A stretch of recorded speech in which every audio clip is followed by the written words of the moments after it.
இந்த உலகத்துல இருக்கக்கூடிய மனுஷங்க எல்லாருமே பலரும் பல விதம் தான். ஒருத்தரை பத்தி ஒருத்தர் எப்பொழுதுமே ஒரு குறை பேசாம இருந்ததும் இல்ல. ஒருத்தவங்க வாழ்க்கையில முன்னேறணும், இல்ல ஒருத்தவங்களை அவங்களுக்கு பிடிக்கலன்னா அவங்கள பத்தி மத்தவங்க கிட்ட போய் அவங்க சரியா இருந்தாலுமே அவங்கள பத்தி தப்பு தப்பா தான் சொல்லுவாங்க.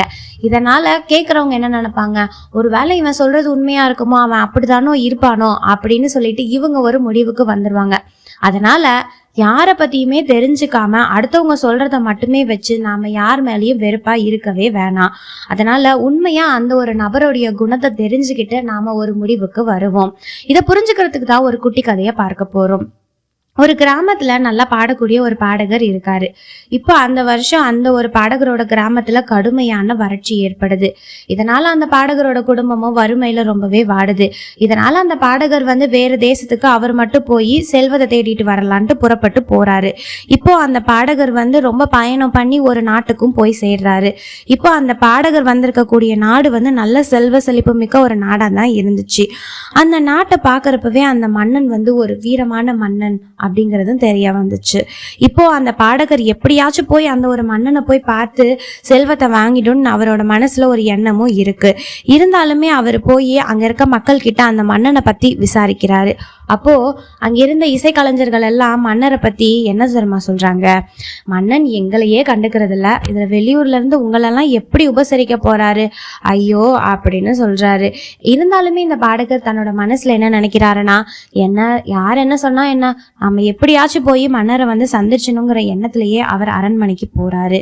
அங்க போனா அங்கிருந்த காவலர்கள் கிட்ட தன்னை பத்தி சொன்னோன்னே அந்த காவலர்கள் எல்லாமே இந்த பாடகரை பார்த்து ரொம்ப சிரிக்கிறாங்க. உங்களுடைய திறமையை காட்டுறதுக்கு வேற இடமே கிடைக்கலையான்னு சொல்லிக்கிட்டே இருக்காங்க. அதோட இந்த நாட்டோட ராஜாவுக்கு சுத்தமா இசை ஞானமே கிடையாது. ஏன்னா அவரோட பொண்ணை கூட இசைப்பள்ளியில சேர்த்திருந்தாரு. ஆனா அங்க நிறுத்திட்டு கத்தி சண்டையை கத்துக் கொடுக்க சொல்லி அமுச்சிட்டாரு. இதனால இதை கேட்ட பாடகர் ரொம்ப மனசு நொந்து போய் அங்க இருந்த கோவிலுக்கு போறாரு. இப்ப அந்த கோவில்ல போய் உட்கார்ந்துக்கிட்டு தன்னோட நிலைய நினைச்சு ரொம்ப வருத்தப்படுறாரு. அவர் கையில ஒரு வீணையோட வந்திருப்பாரு. இப்போ அந்த வீணையை மீட்டி தன்னோட சோகமான இந்த ஒரு மனநிலையை போக்குற மாதிரி சோகமான ராகத்துல சோகமான ஒரு பாடலை பாட தொடங்கிட்டு இருக்காரு. பாடிக்கொண்டு இருக்கிறப்பயே அவரோட தோள்பட்டையில ஒரு கை. என்னடா அப்படின்னு சொல்லி திரும்பி பார்த்தா அங்கதான் பாடகருக்கு ஒரு பெரிய அதிர்ச்சி. ஏன்னா அது வேற யாரும் இல்ல, அந்த நாட்டோட அரசர் தான். அரசரும் அந்த சமயத்துல கோவில்ல தான் இருந்திருக்காரு. இவருடைய சோகமான பாடல் அவரோட மனசை ஏதோ செய்யவோ அதை தேடி அரசர் இந்த ஒரு இடத்துக்கு ஓடோடி வந்திருக்காரு. இப்போ அரசர் இந்த பாடகரை பத்தி விசாரிக்கிறாரு. பாடகரும் தன்னோட நிலையெல்லாம் அரசர்கிட்ட எடுத்து சொல்றாரு. உடனே அந்த அரசர் தன்னோட கழுத்துல இருந்த முத்து மாலையை கலட்டி அந்த பாடகருக்கு கொடுக்கிறாரு. இதை பார்த்த உடனே அந்த பாடகருக்கு ஒரே வியப்பு.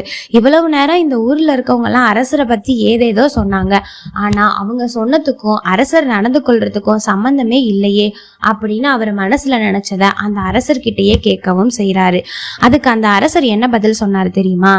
ஏன்னா அந்த நாட்டுக்கு எதிரி நாட்டுல இருந்து போர் வரப்போறத முன்னாடியே அரசர் தெரிஞ்சிருந்தாரு. இதனால அந்த சமயத்துல அங்க இருக்க கலைஞர்கள் எல்லாமே விழா எடுக்கணும்னு போய் அரசன் கிட்ட கேட்டாங்களாம். அதனால அரசர் இப்போ சூழ்நிலை சரியில்லாதனால வேண்டான்னு சொல்லி நிராகரிச்சிருக்காரு. அதனாலதான் அது போலதான் அரசருக்கு பின்னாடி அந்த ஒரு நாட்டை காப்பாத்துறதுக்காக தன்னோட மகளை இசை பயிற்சியை நிறுத்திட்டு தற்காப்பு கலையோட பயிற்சிக்கு அமைச்சிருக்காரு. இத சொன்ன உடனே தான் பாடகருக்கு அரசரோட உண்மையான குணமே புரிஞ்சுதான். இப்ப இந்த கதையில வந்தது போலதாங்க, மத்தவங்களோட அபிப்பிராயத்தை வச்சு மத்தவங்க சொல்றத வச்சு நாம யாரையுமே ஜட்ஜ் பண்ண வேண்டாம். ஏன்னா ஒருத்தருமே அவங்க இருக்கிற சூழ்நிலையை பொறுத்து தான் தெரிஞ்சோ தெரியாமலோ அவங்களோட எண்ணங்களையும் அவங்களுடைய கருத்துக்களையும் வெளிப்படுறாங்க. அதனால கேட்குற நமக்கு தான் நஷ்டம் ஏற்படுது. அதனால யார் எதை சொன்னாலும் சரி நாம நம்பாம நமக்கு என்ன தோணுதோ நம்ம நேரடியாக அவங்க கிட்ட பேசி அவங்களோட குணத்தை அறிஞ்சுக்கிட்டு ஒரு முடிவு எடுப்போம்.